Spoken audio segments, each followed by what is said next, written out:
Welcome to the Infowars Nightly News. It's Monday, July 1st, 2013, and here are our top stories. Tonight on the Infowars Nightly News, Russian forces are set to provide security at U.S. events. Then forget about the blue gloves, prepare to be groped by the wet noses. And more on how NSA's PRISM system puts you in a database prison. All that and more coming up on the Infowars Nightly News. G.I. Joe Command Base is run by Cobra.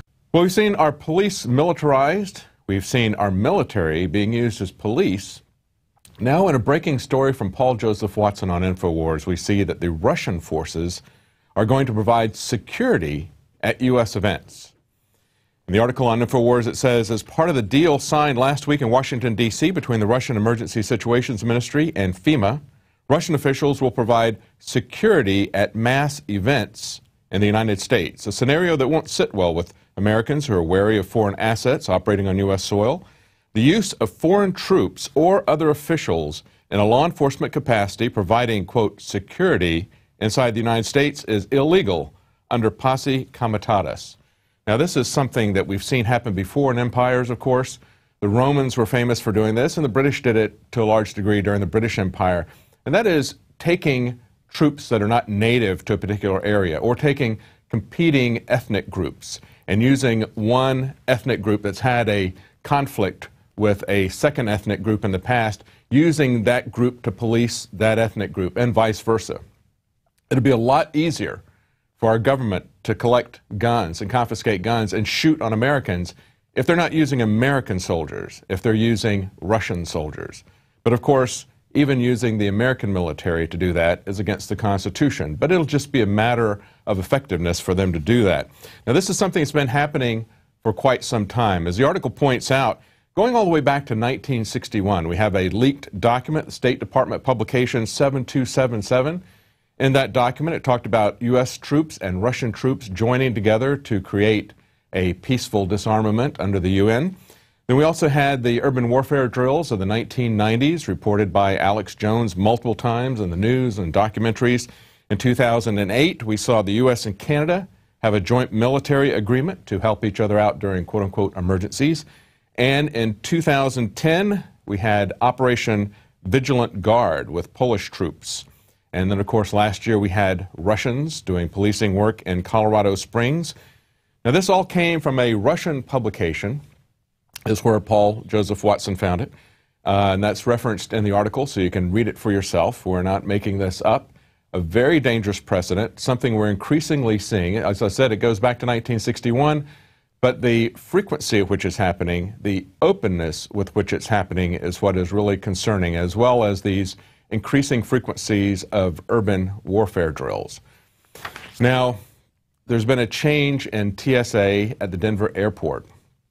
And you may wonder if it's any better to get sniffed by a dog than handled by a TSA agent. But some people seem to think that that's an improvement.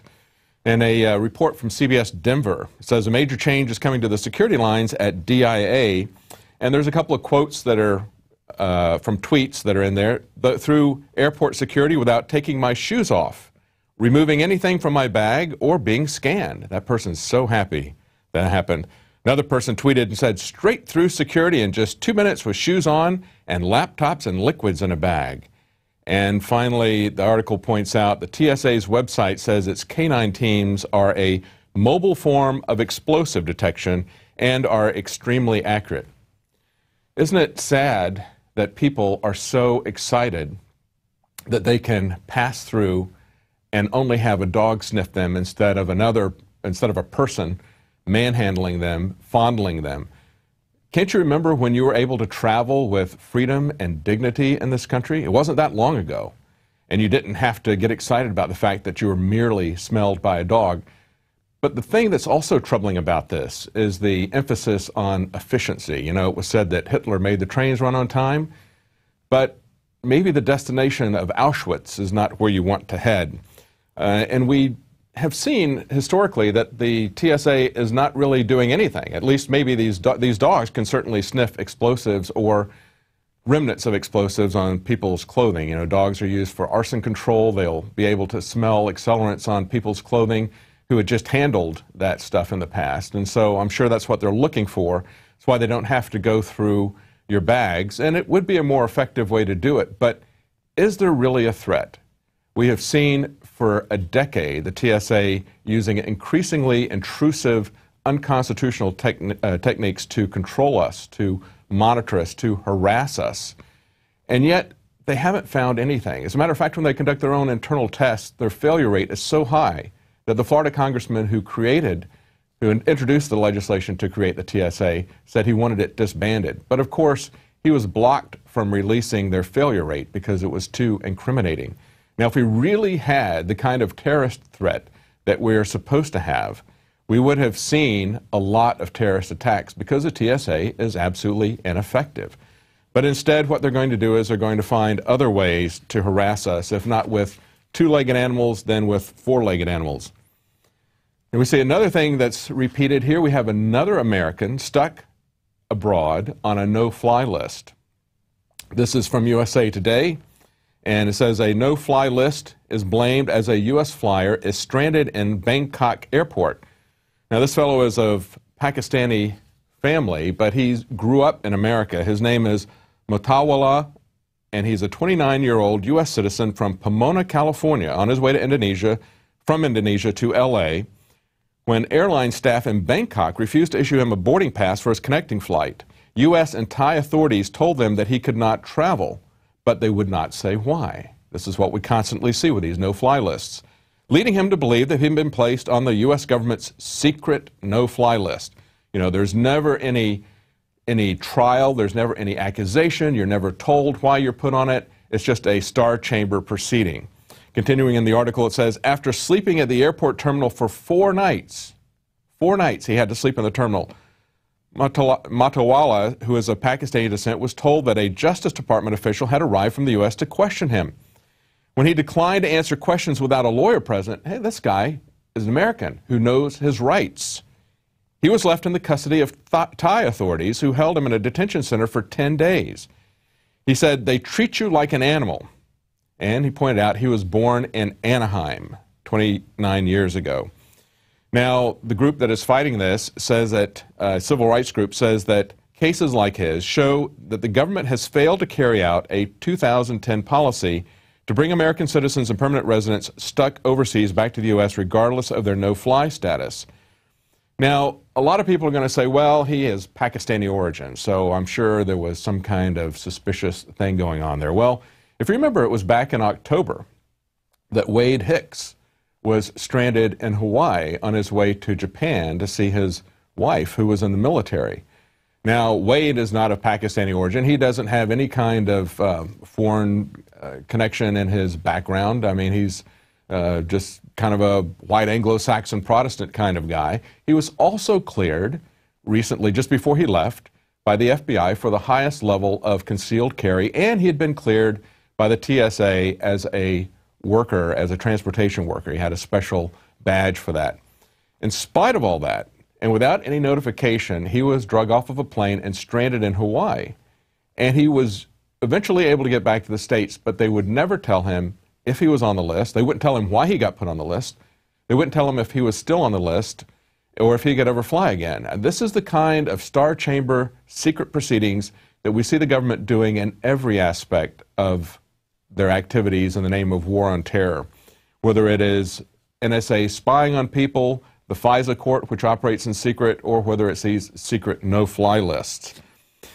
Now, if you think that background checks for guns are bad, and they are because of what they're going to do with it, how about a background check for your job? How about if the government had to okay your new job, or had to know where you're working and when you're changing jobs? Well, that's exactly what is being proposed as part of this immigration bill. In order to save us from illegal immigration, they won't close the borders, they won't police the borders. Instead, what they're going to do is enact draconian measures on people who live in the United States, citizens who are in the United States. And part of this is E-Verify. And there was an article on Infowars today from Ron Paul. He said, if you'd like the surveillance state, you're going to love E-Verify. He said the mandatory E-Verify system requires Americans to carry a tamper-proof Social Security card. The law gives federal bureaucrats broad discretion in adding other biometric identifiers to the database. It also gives the bureaucracy broad authority to determine what features the tamper-proof card should contain. And he points out the day may come when you're not able to board an airplane or exercise your Second Amendment rights without being run through the E-Verify database. It's not outside the realm of possibility that personal health care information that will soon be collected by the IRS and shared with other federal agencies as part of Obamacare will also be linked to E-Verify systems. It's interesting, as we saw with Bilderberg. Well, as the surveillance state grows, the government believes that it needs to know every single aspect of your life. No detail, no matter how minute, is hidden from their view. But of course, we're not allowed to know anything about our masters. A good example of this is Obama's birth certificate.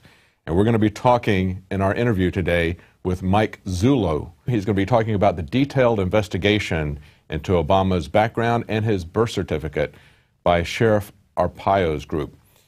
Now, you may think that E-Verify is something that isn't going to happen if the immigration bill doesn't pass. It has passed in the Senate. It looks like it will be blocked in the House, but actually it is already going into effect as of today in North Carolina and Georgia. Employers in North Carolina with 25 or more employees and in Georgia with 10 or more are now required to use E-Verify as of today, July 1st, 2013. Department of Homeland Security has been phasing it in without any legislative authority. Now, in North Carolina, they've been doing this going back to October of 2012. They put it in for employers with over 500 employees. Then in January, they reduced it to 100. Now today, July 1st, they take it down to 25 or more employees.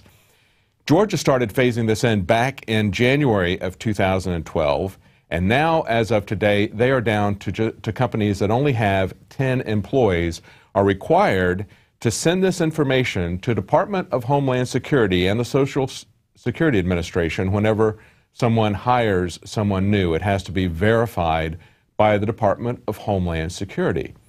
Now, what's really troubling about this, it would be bad enough if this was coming from the Department of Homeland Security. They'd be legislating by bureaucratic fiat. But actually what they're doing is they're getting these state legislatures like North Carolina and Georgia to do this for them. It's kind of like when the government goes in, when the FBI goes into Google or to Apple, a third-party provider, and says, we would like to get the information that you're holding on David, for example. And they turn that over and they say, well, we don't need to have a search warrant because it's being freely given to us by someone who's given the data and is just holding it. Well, that's essentially what you're having happen here at the state levels. As opposed to being a check on the balance of the federal government, as opposed to standing up for our constitutional rights, these state legislatures in Georgia and North Carolina, I used to live in North Carolina, and I know that when it comes to identity card legislation, North Carolina just rolls over for anything the federal government wants to do, and that's what they're doing here, and they're doing it in Georgia as well. So be aware if that is happening in your state, and be aware of what the implications are when every time you get a job, it's reported to Washington. And presumably Washington has a say-so as to whether or not you get that job. They can say there's a problem with your paperwork, or you might run into some kind of a bureaucratic snafu like a no-fly list. You might get a no-work list as well. That's in the future. That takes us to our quote of the day. It is from Kwame Nkrumah, a former Marxist leader in Africa. But he had an interesting quote. He said, "A state in the grip of neocolonialism is not a master of its own destiny. It is this factor which makes neocolonialism such a serious threat to world peace." Now, what he's calling neocolonialism, we would call gangster capitalism, the kinds of things that Cecil Rhodes did in Rhodesia, the kinds of things that the large multinational banks are doing to us in the first world today. They were just seeing it at that time in the colonial world, the third world. They were seeing it, and it was very brutish, it was very open, it was very naked aggression. It was a little bit more subtle when they did it in the Western countries. But now the gloves have come off, and we're seeing that iron fist there. But we call it the difference between gangster capitalism and true free market, competitive free markets.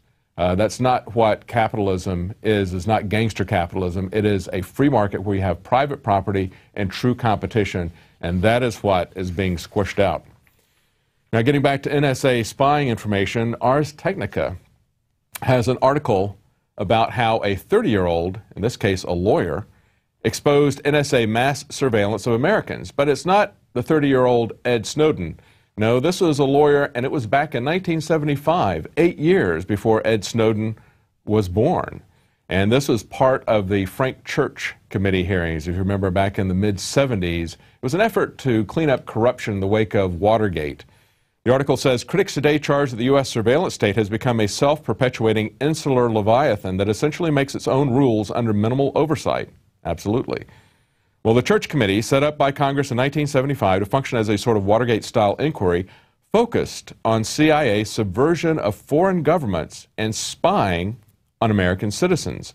Now, the 30-year-old lawyer that they talk about in this article is an L. Britt Snyder. And what he was talking about was Project Shamrock. Now, listen to how similar this is, even though the technology has changed. He said, I can remember the clean-cut, earnest man in his early 40s who met with me, but I do not recall his name. It was true, he said, that NSA had access for many years, even in 1975, to most of the international telegrams leaving New York City for foreign destinations. It was just telegrams then.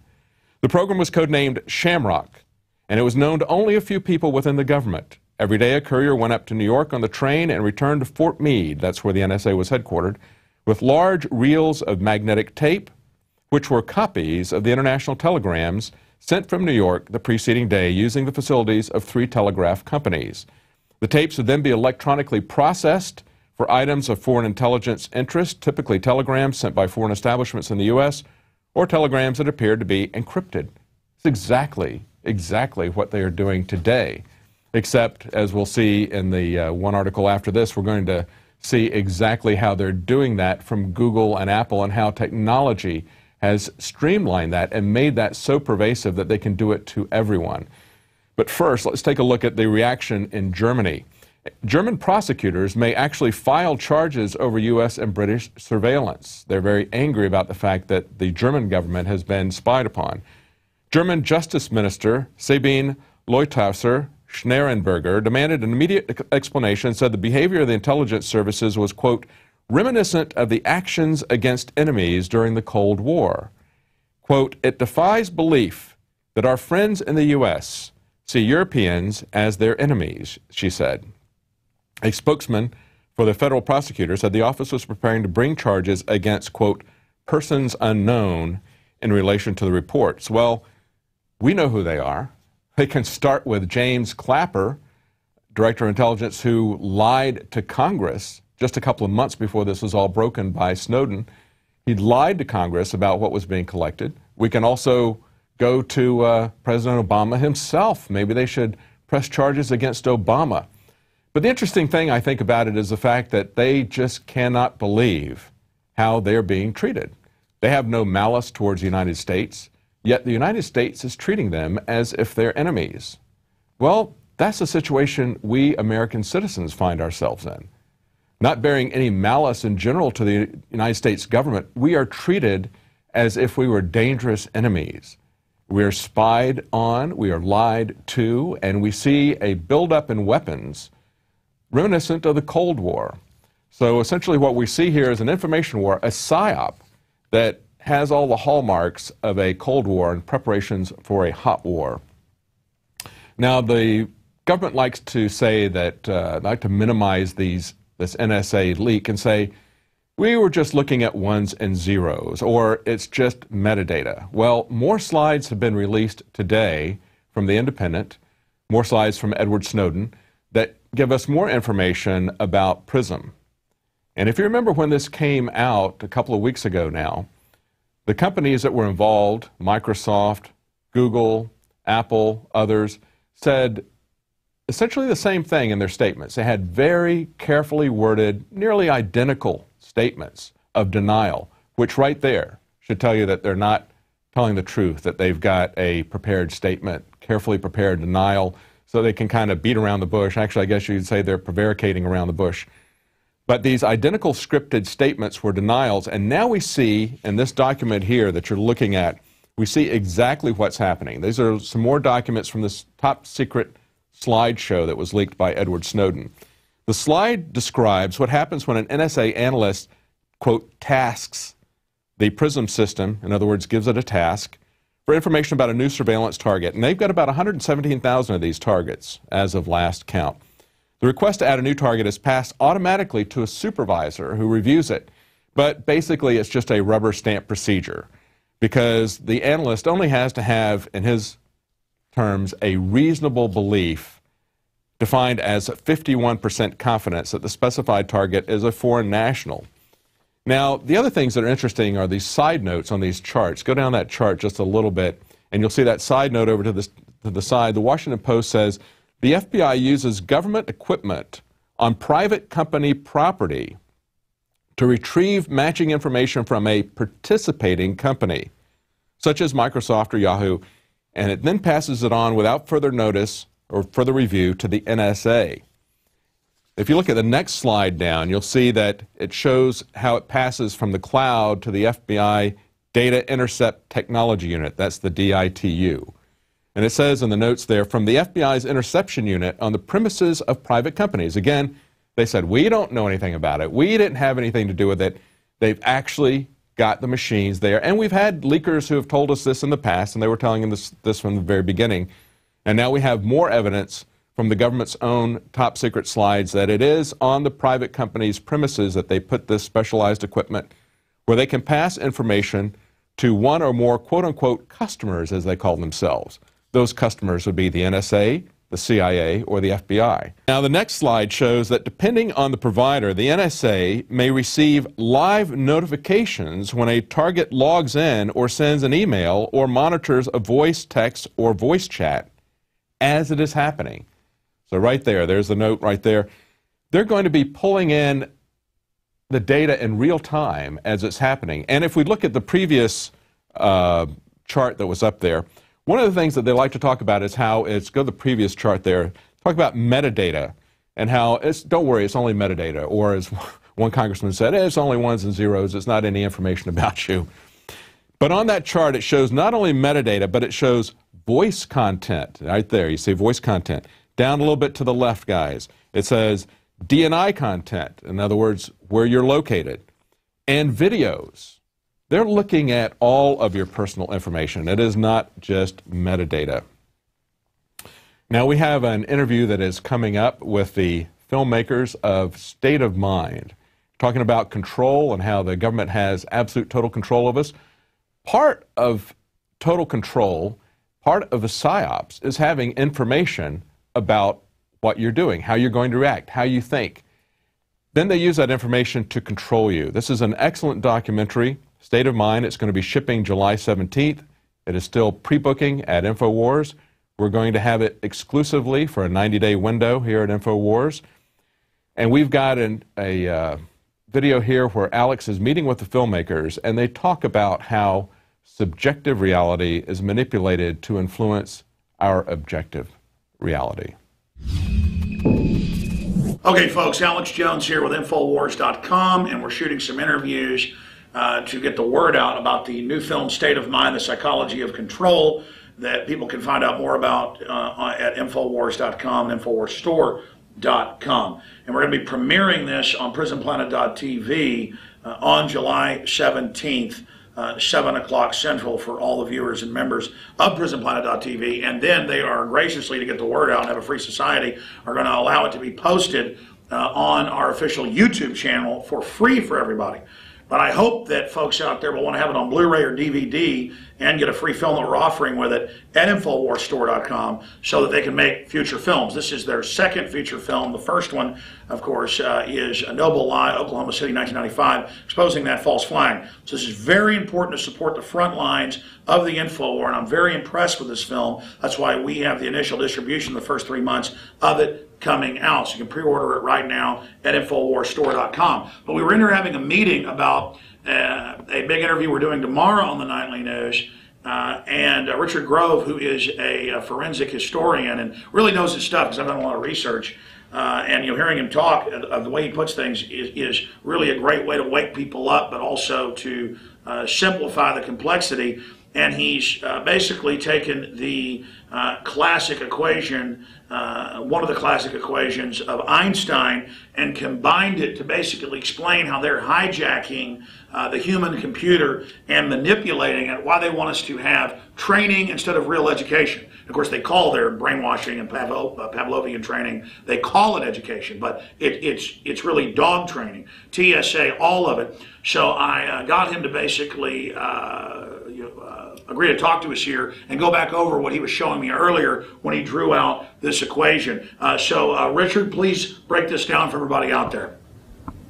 Just a little behind the scenes on what it takes to come up with state of mind and the line of thinking that it takes for an individual to become autonomous again. You've heard the saying, temenoske, know thyself. It comes from the Greek oracle of Delphi. They used to go to a woman who would sniff vapors because they didn't have logic and reason yet. And when logic and reason came along, the oracle of Delphi became obsolete. So movies like The Matrix say that this whole place, these are arguments of philosophy. How do you find reality? How do you find knowledge? How do you find wisdom and pass it on? Well, one of the pieces of wisdom we have as humanity is the idea of energy mass equivalence. It didn't originate with Einstein, it originated with Maxwell. But if you take this equation, which basically means 1 gram of any substance, any element on Earth, has the same potential energy, and you solve it for celeritas, or the speed of light, you find that it has both positive and negative values. Now this is the same that if you had the square root of 4, you would also have plus or minus 2. So you have a positive and negative aspect. The positive aspect, which would be on the bottom, would be your physical or objective reality. This is where we use words particulars. If I say chair, I mean this chair, not the concept or universal of all chairs, right? And so we as human beings have to interact with reality, but most of our human beingness comes from our mind.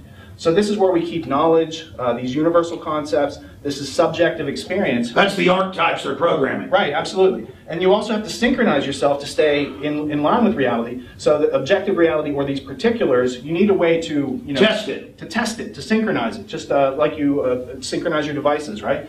So when you're dealing with objective reality and you want to get to, what is the concept or what is the knowledge to be learned, use deductive logic. And when you want to go from the concept that you've learned and take it back to reality, you use the other part of the convection current called inductive logic. So really, it's the war on in your mind. It's not a war going on out there. It's the fact that we don't understand ourselves, and our opponents have spent a great deal of money and wealth understanding us better than we have gained knowledge of ourselves at this point. Now the education system plays into it because it behooves corporate society for people not to be able to synchronize. They want to control your ideas up here, and they don't want you to use your 5 senses and observe down here. And it's through observation, identification, organization, and then communication that we can find valid knowledge and express it to other people as wisdom.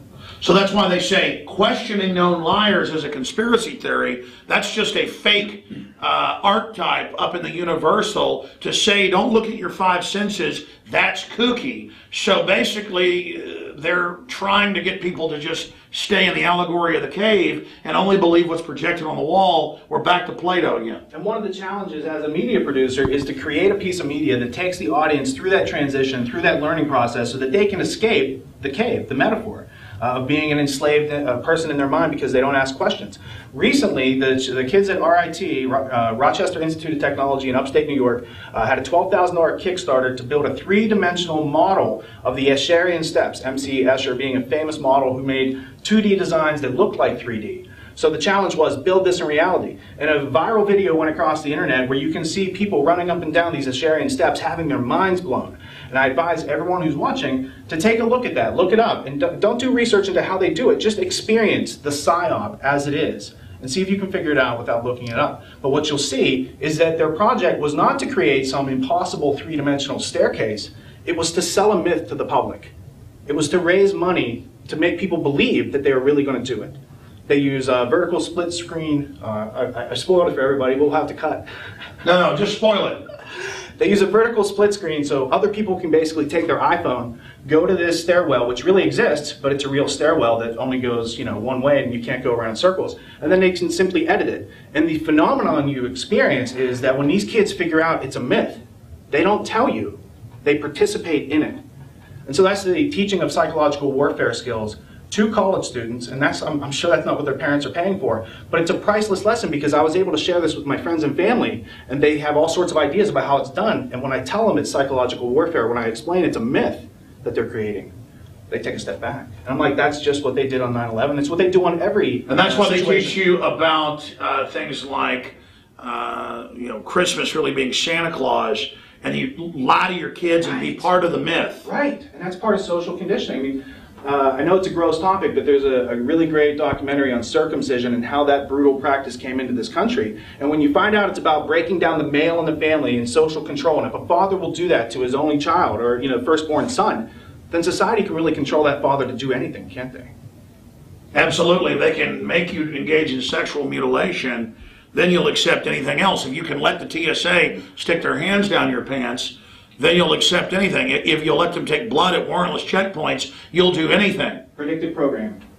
Predictive programming. And so it's the use of cybernetics and technology to harness human spirits, which are subjective. They are universals. They use technology in the real world to try to take away our humanity. They have to dehumanize other people on the other side of the world for us to say, rah, rah, send that money to buy jets and bomb them or use drones.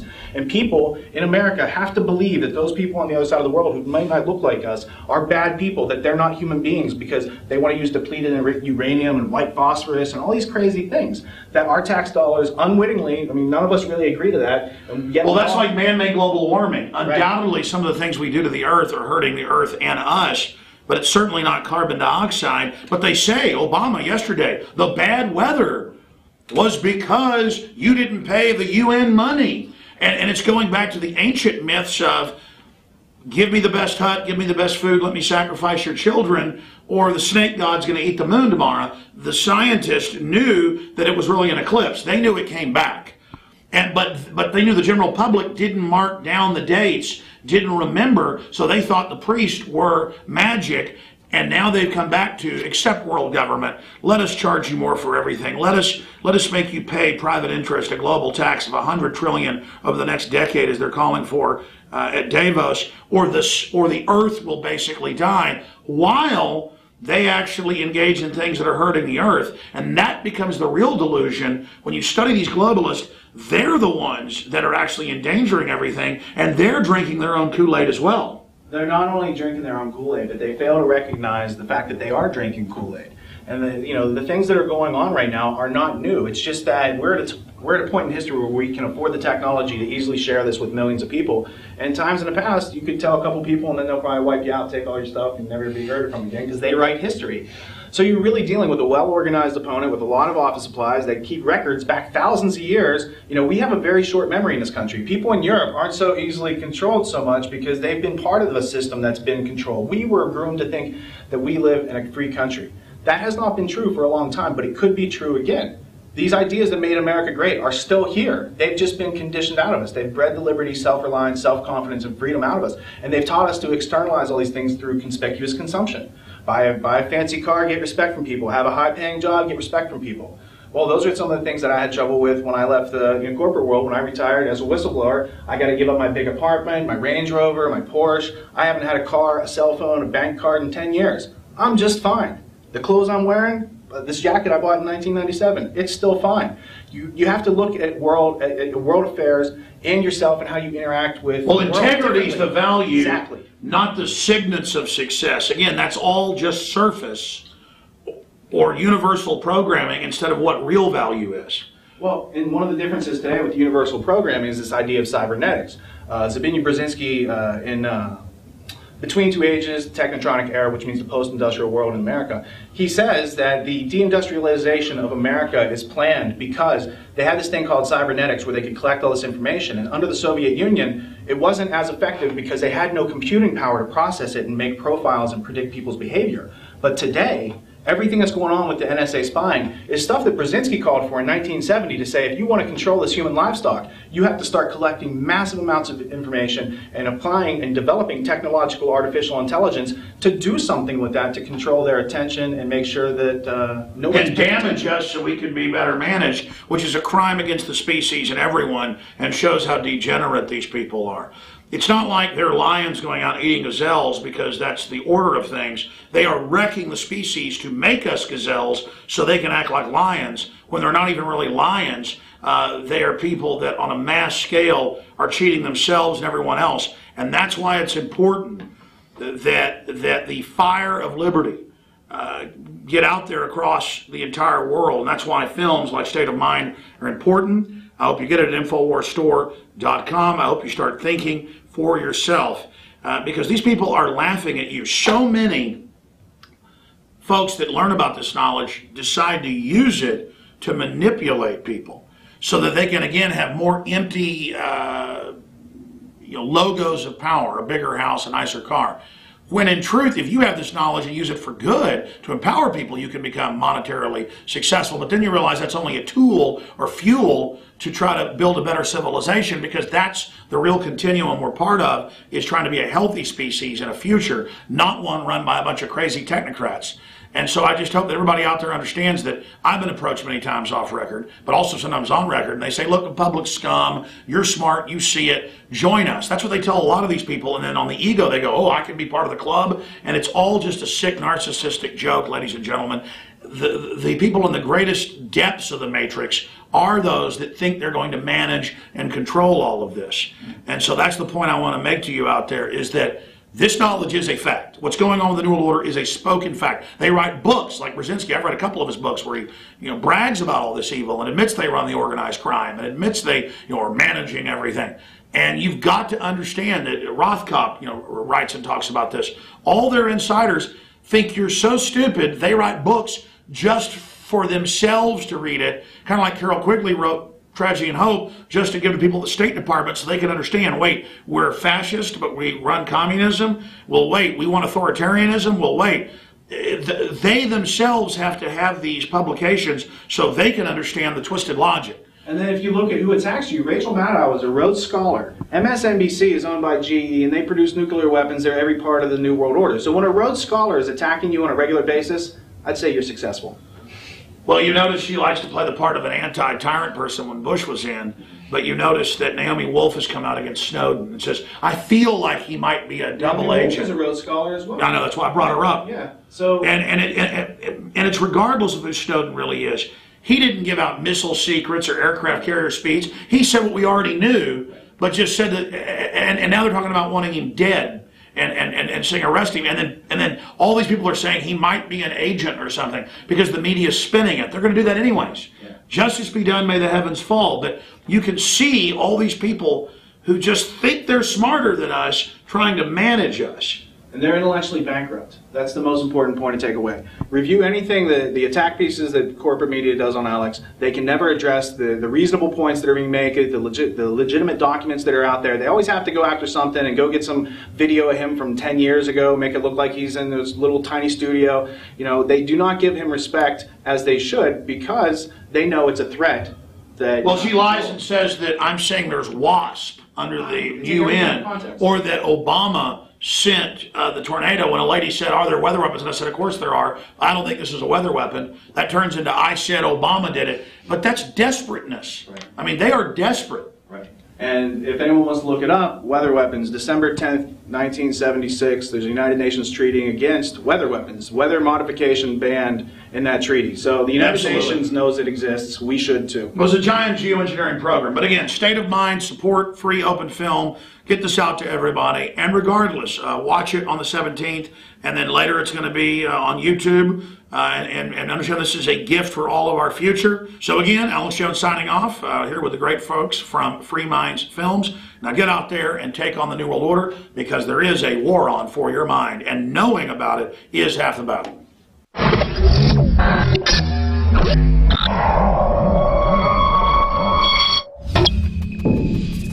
Well, we're going to end our news tonight with two positive stories. You may recall that Hobby Lobby was being pressured by the Obama administration into providing abortion health care for its employees. They refused on religious grounds, and the government came against them with $1.3 million per day fines. Now, they had a victory in court today. In a story from the New American, it says, Hobby Lobby wins reprieve and battle against contraceptive mandate. On June 27th, the 10th Circuit Court of Appeals in Denver ruled that the Christian owners of Hobby Lobby and Mardel had sufficiently demonstrated that they would likely prevail in proving that their religious freedoms would be compromised if they were forced to obey the mandate. The ruling reversed a lower court's refusal to provide a preliminary injunction blocking enforcement of the mandate while the Hobby Lobby case proceeds in court. CEO David Green explained that, quote, by being required to make a choice between sacrificing our faith or paying millions of dollars in fines, we essentially must choose which poison pill to swallow. We simply cannot abandon our religious beliefs to comply with this mandate. Now, this latest court ruling means that while the case proceeds, Hobby Lobby and Mardel will not be subject to the estimated $1.3 million per day in fines that would have been imposed on them as of July 1st for their refusal to obey the mandate. The companies, founded by Green and family as biblically based businesses, have combined a total of some 14,000 full-time employees eligible for company-provided health insurance. You have to understand that to the Obama administration, to the socialists who are trying to saddle us with these kind of mandates, that's worth these 14,000 employees losing their job, putting this business out of business so they can dictate the terms of health care being provided. Absolutely amazing, but nothing matters to them more than their ability to dictate terms to people. It truly is the heart of a dictator, and they do not care about people's lives or about the economy. We should have other exemptions, not just for religious exemptions. No one should be forced to have mandated health care. That is something that the government clearly does not have the authority to do under the Constitution. Well, we also have another interesting victory here, or potential victory. At least they're moving in the right way. We have a Tea Party freshman that is putting the D.C. speed cameras in the crosshairs, reports Roll Call. Now, of course, this isn't something that has happened yet, and he only has 2 co-sponsors. But listen to what, it's kind of a snarky article here from David Hawkins, but it's kind of interesting. He says, House Republicans have shown their interest in micromanaging the municipal affairs of Washington, D.C. time and again. He says usually it's social experiments, things like charter schools, gun control, abortion rights, medical marijuana, needle exchange programs for drug addicts. But this time, Representative Carrie Bentivolio, a conservative freshman from outer Detroit suburbs, is trying to stop traffic speed cameras. Now, he says, at first blush, seeking a federal rewrite of one local traffic ordinance would seem about the farthest thing one would imagine from a small government conservatism. Why would that be? Why wouldn't small government want to stop these kinds of speed tickets? Well, I don't know why he thinks that would be a contradiction, but it is not something that you would expect from Republicans, okay? Maybe Republicans don't really want small government, but libertarians do. And that was the interesting thing about this. He says that this is representative of a libertarian streak that is showing up in the House Republican Conference. Says these members say the cameras are a pernicious Big Brother intrusion into everyday life that could lead to improper government snooping into our lives and already guarantee a lack of due process for motorists. And there has been legislation to restrict their use enacted in a dozen states. He also points out that he's got 2 co-sponsors, Steve Stockman of Texas and David Schweikert of Arizona. Well, hats off to those 3, I guess as the Australians would say, good on you. We really appreciate them taking a look at an issue like that. It is not a trivial issue. It is not micromanaging. It is something we should all be concerned about. Well, stay tuned. Right after the break, we have that interview we talked about with Mike Zullo, talking about Obama's birth certificate and how he's trying to cover up his background. Stay tuned. Now you can watch the Infowars Nightly News streaming live as it happens for free. Check it out at Infowars.com/show.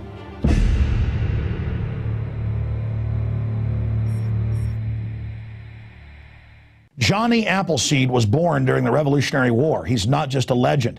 And in more than 5 states, he introduced apples that had not even been grown in the colonies. Later, the seeds from plants he planted and cultivated and some of the varieties he developed spread across the United States.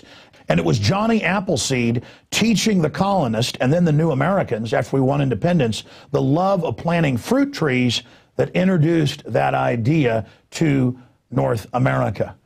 Ladies and gentlemen, it is a revolutionary act to unplug from the television, to unplug from the computer and all the globalist propaganda, and to go out in your backyard or your front yard or planters at your apartment or on the roof of the building where you live, and to plant a garden. Become the Johnny Appleseed of your community with seeds from the Infowars Seed Center at InfoWarsStore.com. The simple act of planting fruits and vegetables and then tending them and taking care of them and then sharing them with friends and family is a revolutionary act against tyranny. The globalists, first and foremost, do not want us to be self-sufficient.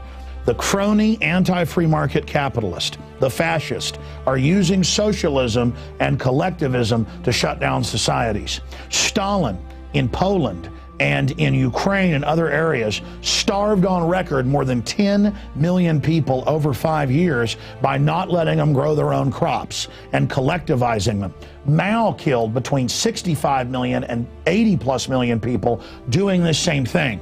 The UN says they will use food as a weapon. They use genetic evil to attack the earth, and major GMO companies have been caught going into growth belts around the world, even where GMO is illegal, and planting seeds everywhere to infect the genetics of the original crops. Almost all of the thousands of varieties of Mexican corn has been infected. They are in a genetic war against everyone. That's why we have to get these seeds and not just plant them on our own gardens and not just give them as gifts to friends and family to plant spring and summer and fall gardens. I'm calling on you to go out into the green belts, to go out into the areas and plant secret gardens. No, not of marijuana, but of the hundreds and hundreds of incredible high-quality vegetables and herbs and fruit plants that are here. Lemons and oranges, the list goes on and on. They will grow, plum trees, grape trees, they will grow almost everywhere in the U.S. We can literally, not just buying these products from InfoWarsStore.com, but from wherever you get them. This aggressive program literally just came to me one morning when I woke up about 4 a.m. realizing that we've got to counter their genetic war against us with original, real crops developed over eons on this planet. We have the lowest prices. We bought it in the biggest bulk that some of these companies have ever seen to ship this directly to you from the InfoWars Command Center. We stand for life. We stand for liberty. We stand for self-sufficiency. Go to InfoWarsStore.com, click on the Seed Center, and as of taping this, we have the 7 top respected brands. We intend to continue to do research and find other companies, other specialties, other varieties to really take action. The Infowars Store Seed Center has the largest online selection of heirloom, non-GMO seeds. Check out these products from our newest supplier, Heirloom Organics. The Medicine Garden for a natural remedy. The Tea Garden that contains every important tea herb you can grow. Fruit Lovers with 12 varieties. And the Tobacco Pack, additive and pesticide free. Join the gardening revolution today at InfoWarsStore.com. This is a revolutionary action we're asking you to take. Plant seeds everywhere today. Nurture them, bring them to fruit, and pass on the knowledge to others. Become human again. Discover your roots in the soil. And remember, the revolution against tyranny is growing.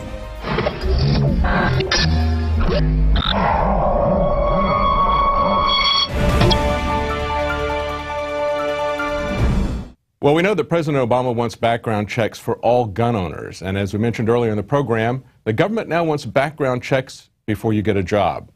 But there's one background they don't want to check, and that's President Obama's. And we have with us today a lead investigator into President Obama's background. We have Mike Zullo. He is a lead investigator for Sheriff Arpaio's cold case posse. And they have some new developments in looking at President Obama's birth certificate. Mike, welcome. Hey, thank you for having me today. Now, you've got a lot of experience as an investigator in New Jersey. Tell us a little bit about your background before we get into looking at Obama's background, his documents. I'm a former New Jersey police officer, police detective. I'm a New Jersey police certified investigator. I've been trained in fingerprint identification, narcotics investigation, domestic violence investigation. I was trained in surveillance techniques and counter-surveillance techniques. I've been MCSO, Maricopa County Sheriff's Office, trained in investigation and interview techniques, high-risk criminal detection and felony apprehension. I have received AZ Post certified training in both homicide investigation and cold case homicide investigation. And I am currently the commander of the Maricopa County Sheriff's Office Cold Case Posse under the direction of Sheriff Joe Arpaio. I am his chief investigational officer on the eligibility investigation of Barack Obama's long-form birth certificate. Now, you went to Hawaii as part of this investigation, is that correct? And looked at, tried to get some original documents. Tell us a little bit about that. Actually went there twice. We did go there the very first time to interview Mr. Alvin Onaka. He's a state registrar from the state of Hawaii. On the bottom of that PDF image, Mr. Onaka's signature appears with a certification stamp certifying the authenticity of that PDF image. Much to our surprise, Mr. Onaka refused to interview with us. He actually said that he doesn't take an interview with the public. Subsequent to that, we persisted and instructed his staff that we were the police, not just the general public, and that we needed to speak to someone. They sent forth a deputy attorney general by the name of Jill Nagamini. After a little coercing, we did get about a 20-minute interview with her, and she painfully took us through the process of why everything we were asking could not be produced because, according to her, we would be violating Hawaii state law in asking for a verification of a document. The one thing that became apparent to us in the questions that were asked was, in no way did the state of Hawaii release a PDF file. In no way did they certify a PDF file. As a matter of fact, they made it very clear that they really had nothing to do with that. Once they issued a long-form birth certificate, anyone who got that certificate was free to do whatever they wanted to do with it. Well, that's interesting because I have background with Photoshop, and you referred to it as a PDF file. I mean, you would expect that if this didn't come from Hawaii or some official office, well, even if it did, you would expect it to be a flattened document. But this document had layers. This document that was provided by, I guess it was the White House that provided this? My understanding is it was provided by the White House. It was on the whitehouse.gov server, produced for the world to see, the state of Arizona and every state in the nation, and proffered as proof positive of the birth event. The only problem we have with that is that PDF image, because of that layering, we do believe is not an original image, not a certified image. It has been built entirely by human intervention. It was compiled for one purpose and one purpose only, and that was to deceive the unsuspecting public. Yeah, you know, I remember when George Bush was running, I believe it was for re-election, and Dan Rather had this document that purported to be from a letter from the Bush family or something to a National Guard person, but it was obviously a forgery because this letter was supposedly written back in the 60s, but it had proportionally spaced typing. It had, you know, they put in a date that's like the 15th or something, and it put like the little upper superscript TH there, which you would never get off of a typewriter at that time. So it was clearly a modern-looking document, and there was a lot of issues that were anachronisms. There was differences in the typeface on this as well, right? As well as some content issues. Can you tell us a little bit about that? Yeah, we have the typeset issues, although we don't believe the typeset issues are from an original document. And here's where they are purposely confusing the public. This is not an original document. What we have here is an original forgery. This never started its life as a paper document. So we do have typeset anomalies on here that we believe were perpetrated by a cut and paste method of moving around individual letters. We have evidence that the state registrar stamp, numerous date stamps, have been imported into the document from different source documents. Hence, you get those 9 layers that we were referring to. You have specific information contained on each and every one of those layers, including the layer 9, which is the green safety paper background. And aside from all the other anomalies and everything else imported into that document, the only reason why you would manufacture a green safety paper background is for one specific intent: to deceive the unsuspecting public's untrained eye that this thing looks authentic. There is just no way that a computer automated process could create the number of anomalies found in Obama's PDF file. Absolutely, yeah. It looks like a very poorly done forgery. Tell us a little bit about this affidavit that's just recently come out. It did recently come out, is that correct? Is that the affidavit that I submitted, or our experts report? The affidavit I submitted was to the Supreme Court in Alabama. I was requested by Attorney Larry Klayman if I would help him out and submit an affidavit. Apparently, in that court situation, the Alabama Democratic Party submitted an amicus brief, and Mr. Klayman was looking for a rebuttal document and asked me to provide it. That document is a pretty good overview of where we stand on the Obama document. That document actually reads as almost like an indictment, if you will, of the document. As a matter of fact, I could have, at one point I'll send you a copy of it. You could post it on your site if you like it. It's good for people to read that. Yeah, no, I absolutely would. Tell us about the other affidavit, too, that was by the expert. We were fortunate, if not blessed in a sense. We had a gentleman try about 212 forensic document examiners, trying to get someone that would take a look at this document for us, verify our work, our findings, and come to his own independent conclusion. We were fortunate in finally securing a gentleman by the name of Reed Hayes, a certified forensic document examiner, who did just that. A little reluctantly in the beginning, he did take a look at the document for me. When I convinced him to at least take a cursory look at the file, I sent him the original PDF file that was pulled down off the White House website. And in about, I got to say, about 20 minutes, he did contact me back and did tell me there was something wrong with it. There were many things wrong with it. I then asked him if he would indeed look at it and help us, and he said he would.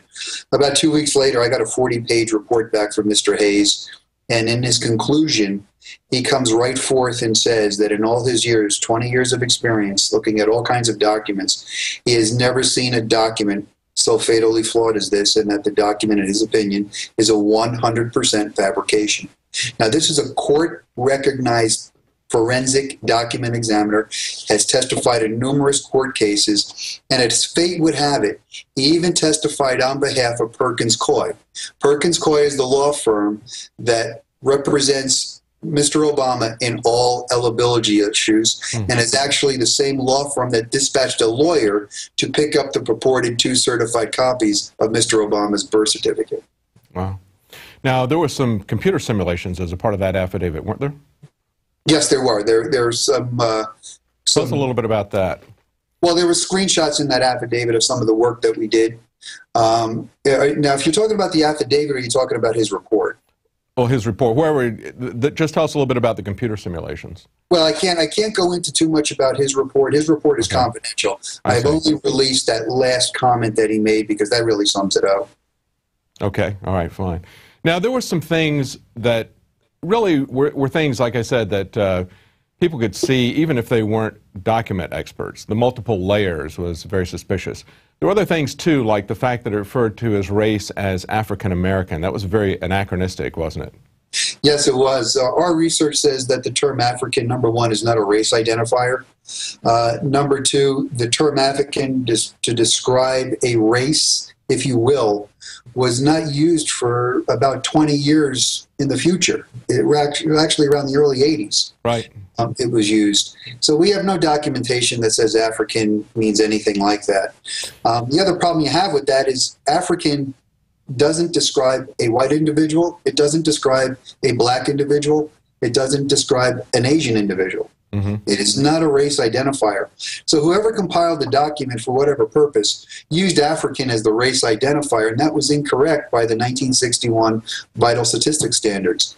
That term for a person of color back then would have been Negro, and should have appeared as Negro in that field, not African. Right. And people can verify this for themselves if they just Google this. All you have to do is look up the terms and see when African American began to be used. As you said, it wasn't even talked about really until the late 60s, 6 or 7 years after Obama was born. Up until that point, Negro and colored were used, and you can find articles, a 1967 Ebony article that talks about black versus African American. You can find a Slate report that talks about the term Negro started its decline in 1966 and was totally uncouth by the mid-1980s. So to put something like that in is another one of these anachronisms, like I said, like the typefaces and the George Bush letter, the superscript TH, things that are modern that they tried to put in a document that would be 40, 50, 60 years old. Well, that's correct. And, you know, this document, yeah, as Mr. Hayes pointed out, is so fatally flawed. You only need one item to put a document into question. That's right. That's right. But the biggest problem with this document is you could never take this PDF file, enter it into a courtroom, put it before a judge, and have a judge declare it authentic. It's impossible to do. Hawaii statutes do not provide for them to create a PDF file. It's just something that didn't come out of the state of Hawaii. That turns this into a felony. The production of this document is a felony. The possession of the document is a felony. Proffering it to people for gain is a felony. And gain being the presidential race for 2012, I believe this was released a little bit before. And there's a gain of $450,000 a year to be the president of the United States. So there's a financial aspect, compiled with this. So the document we know is not real. You cannot use that document to get a Social Security card. You couldn't use it to get a utility bill. You couldn't bring it into a courtroom. Effectively, the American people have been shown nothing relating to that birth event. And the bigger problem we have is we have no verifiable information of Mr. Obama being in the state of Hawaii before the age of 5 years old. Cannot locate anyone to come forward and say they knew Stanley Ann Dunham is pregnant. They've seen her pregnant. They took her to a hospital. Nothing. We have little instances of people saying afterwards they saw the child, but nothing before 5 years old. Well, it's not limited just to this. I mean, we see so many things coming from the Obama administration. We see the Benghazi issues. We see the IRS issues. We see so many cases where you've got officials of the Obama administration caught lying under oath. And yet, we can't look at, they're grabbing everyone's phone records at Homeland Security, and yet he's got all of his personal records sealed. His travel records, his early records, his college records, everything is sealed for this president. There's absolutely no transparency for him personally and no transparency for the administration. So given the fact that we've got Fast and Furious and we've got the IRS scandals, we've got wiretapping scandals that are magnitudes far greater than we saw with Richard Nixon when he was impeached. A lot of the same issues that Richard Nixon had. We've got illegal wars, undeclared wars. We've got, beyond that, we've got assassination drone lists that he's doing. What is the chance of any of this stuff coming together, and how does your investigation wrap up and play into this? Do you think you have a better chance of exposing his criminal actions in the birth certificate forgery than we have in some of these other scandals? Well, I think these other scandals, obviously, in severity outweigh the production of a document. However, if Congress had done their job as early as the complaints were coming in, and by the way, Alex Jones was the first video I ever saw in this document when I was assigned this case. I did a little, cruising around the internet and saw Alex taking it apart. If that was paid mind to then, maybe these other instances of outrageous violations against American people would never have happened. Absolutely. We are trying, Sheriff Arpaio has maintained that this really needs to get the attention of Congress. I agree with him wholeheartedly, and we are proceeding in that venue. We do have indication that Congressman Steve Stockman from Texas is very interested, and we are trying to coordinate a meeting where I can fully debrief Mr. Stockman as to what has been going on here. Great. If we go back and we look at the Nixon impeachment, it wasn't a single thing. It was an overreaching pattern of behavior. And that's what we see with the Obama administration, too. We see not only the wiretapping and the FBI coming after people, illegal wars, the IRS used as a weapon against political enemies. we also see the same types of things in terms of lying and changing documents that we saw under the Nixon administration. So I guess from your perspective then, if we can wrap all these together into multiple sections, that might have some weight. You think that maybe Steve Stockman, maybe some other congressman might be able to have the guts to stand up and do that? I'm hoping so. I think Steve Stockman has what it takes, and I'm hoping there's going to be others to support him. You know, going forward with this is something that has to be dealt with, though. The American people have a right to know who their president is. That's right. We have a background check or an investigation going on that we can't tell you who the man is. And it's the only sitting president I know of that has 4 aliases. You know, 4 AKAs, goes by different names. I can't put him in certain places that he claims to be in his background. He could not pass a background investigation to become a deputy sheriff. He couldn't pass it for our government, to be really candid with you. Oh, yeah, absolutely.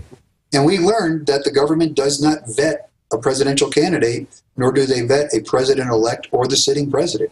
Well, it's a pattern of behavior that we see over and over again. Our lives are to be open books to the government, and yet you have a situation like the Bilderberg conventions that they have, meetings that they have, and we're not allowed to know what's being told there. We're not even allowed to know for sure who's there. No notes are taken. No public is allowed anywhere near the place. So we have the people at the very top of the system that maintain that they are to have absolute privacy and secrecy, and we better not look into what they're doing, and yet they expect to have an insight into every aspect of our life. No detail is to be left hidden to them. Well, you know, it's really good when you put those kind of laws and regulations in place when you're the one administering them and not on the receiving end of them. That's right. And, you know, Alex has been talking about this, and, you know, and I have to tell you, I didn't know Alex Jones until this started. And in the very beginning, I would hear some of the things he would say, and he was always saying something. He goes, "Don't believe me, do your own research." Well, I actually took Alex up on a number of those things, and to my amazement, the information that he was talking about, I actually could find. Yeah, absolutely. And, I mean, he's doing a service, and my hat is off to him. I know he takes a lot of shots, and, you know, I just hope he's real careful. You need to be really careful in this game. Well, as you know, when you come up with something that the mainstream media is not covering and nobody is talking about it, the first reaction is going to be, "Are you crazy? I don't hear this from anybody else." So just as you're having to carefully document your investigation with all the details and get expert testimony, you have to very carefully document this because you're one of the few people covering it. And we have to do that all the time. If we come out with some news that nobody else is covering, we have to link to the documents. And so, as you said, hopefully people will take a look at this. I'd like for you to send us that document that you referenced earlier, and we'll put that up along with this interview on the website, and people can look at that and investigate it for themselves. But as we said before, certain things like the fact that it's a layered document, the fact that they use a term that would not be used at the time to describe his race, those things are easily verified by people who just do their own Google search. I just typed in when African American became a popular term to be used, and I found multiple documents that would support that from a lot of different sources. So people can do their own investigation on some of these things, and as you pointed out, you don't need to catch but just one mistake like that that's fraudulent in a document to prove that it's false. But you've got a lot of different areas there, so it is riddled with issues. Well, thank you very much. Thank you. Yes, thank you very much for talking to us, and certainly hope that you can get some traction on this, that you can get a congressman to stand up and actually file articles of impeachment, because this is a serious issue. It's a serious issue when his administration lies before Congress about what they're doing, but this is also yet another case that should be looked at. Thank you very much, Mike. Thank you, sir. Thank you. Bye-bye.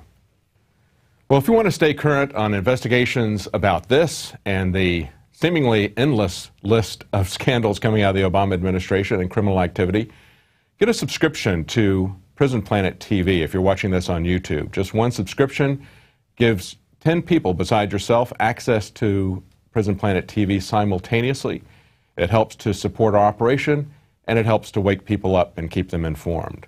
Well, that's it for tonight. We'll be back tomorrow at 7 Central, 8 p.m. Eastern.